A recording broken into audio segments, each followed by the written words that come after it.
Hey everyone, welcome back to the channel. I have two AI stories that are, let's just say, less than positive. First up, let's talk about the ongoing disaster that is Microsoft Recall. You'll remember that Recall is a new Windows feature coming on AI chip equipped laptops that takes and stores screenshots of everything you do on your laptop so that you can search them later. Here we have a short article from Windows Central. Microsoft should recall Windows Recall. The main point here, Recall stores everything locally on the device, but it appears that data is not encrypted when the user is logged onto the computer. Security researcher Kevin Beaumont has documented his findings on Windows Recall and has revealed that the tool stores this data in a SQLite plain text database. So when Microsoft brought this out, they said that the data was private, local, and secure. Now we know to achieve a real breakthrough with Recall and AI, you have to be able to trust it with your data and your information. So we've built Recall with responsible AI principles and aligned it with our standards. And we're taking a very conservative approach. We're going to keep your Recall index private and local and secure on just the device. We won't use any of that information to train any AI models. And we put you completely in control with the ability to edit and delete anything that has been captured. There could be this reaction from some people that this is pretty creepy. Microsoft is taking screenshots of everything I do. Yeah, I mean, that's why that it can only do it on the edge, right? So this is like, you have to put two things together. This is my computer.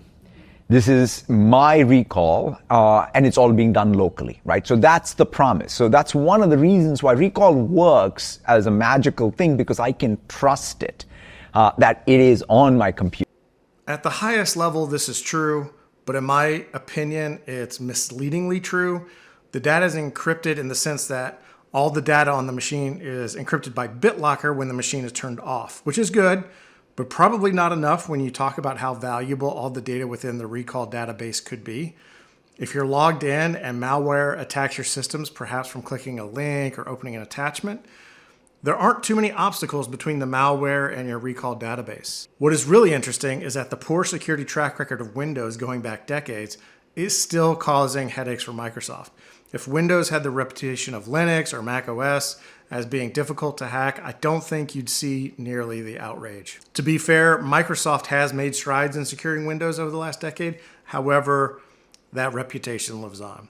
So what's Microsoft going to do? There may not be any ways to make this feature secure enough for the tech press to accept it. They have kind of latched onto this story, and I don't think without some very serious steps to secure the database that the tech press is really going to accept this. Microsoft could ignore it. They may make it opt-in, as it's currently a feature that is on by default, so they may change that it's turned off by default. But if the outrage continues, they may have to kill it altogether. I'm not sure what I could see any of those things happening. It's been a loud story for Microsoft, but I don't know that it's been crippling. Next, we move over to Google is having their own AI headache. You'll remember that just last month, Google announced AI Overviews, which would be the next iteration of the search generative experience, where the user is presented with useful information and answers right on the search results page, in addition to the normal list of links. Well, this article from the New York Times reveals that only one of the 6 searches that Google highlighted when they rolled out AI Overviews still goes to an AI Overview page. It would seem that Google has rolled back AI Overviews somewhat in response to some high-profile errors. For example, recommending using glue to get cheese to stick to a pizza. Users on social media grabbed onto this, mocked Google pretty hard. This feels like an unforced error, as some of the funny and erroneous responses were sourced from Reddit.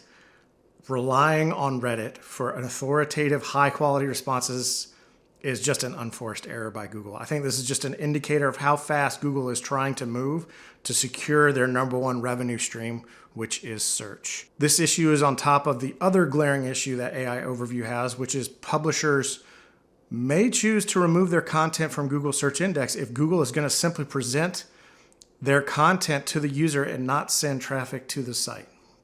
So the headache continues for both Microsoft and Google. Maybe Apple will join the PR nightmare next week at WWDC. We will see. But that wraps it up for today. Thanks for watching. Please like, comment, and subscribe, and I will catch you next time.